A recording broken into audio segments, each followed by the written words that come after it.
Hi, I just wanted to provide a quick update. So I'm currently working on episode 20, which is kind of crazy to think about. When I started this series, I honestly thought it would just be something fun to try out, but I ended up really enjoying building this little city. And I really appreciate all the support. One thing I've been thinking about over the past few months is the overall layout. Right now, the three sections are all kind of expanding outwards from the middle. The problem is that it can make transitions between different environments a little awkward. If I have farmland in one area of the city and a city scene in another, it can be tricky to create a transition between them, and I really don't want to fill the space with a bunch of scenery that's there just to bridge the gap. As the layout gets bigger, I'm also finding that the large rectangular layout starts to feel a bit visually noisy. There's a lot going on, and everything is competing for attention. So because of that, I've been seriously considering building the city as a modular layout instead of one big traditional rectangle.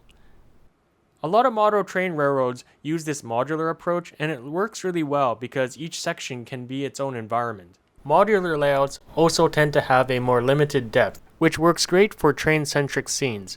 It also lets me focus on creating scenes I want to build without constantly worrying about how they're going to fit into one large rectangular layout. And that was really the issue that had been bothering me. I found myself spending more time worrying about the future expansions and transitions between them than actually being creative. It was all starting to become a bit demotivating. With a modular layout, a lot of those concerns go away. If I don't like a section, I can always rework it, replace it, or add something new without having a huge impact on the rest of the city. I'm not planning to make any significant changes to any of the existing builds.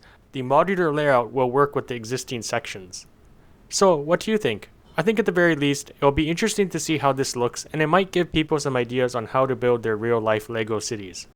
Of course, there's still challenges. The buildings and neighborhoods still need to feel like they belong together. That's what makes a city feel lived in, and that's something I'll still need to pay close attention to. Anyways, that's just been an update on what's been on my mind lately. Episode 20 is already going well underway, so it shouldn't be much longer before it's ready. Thanks for watching.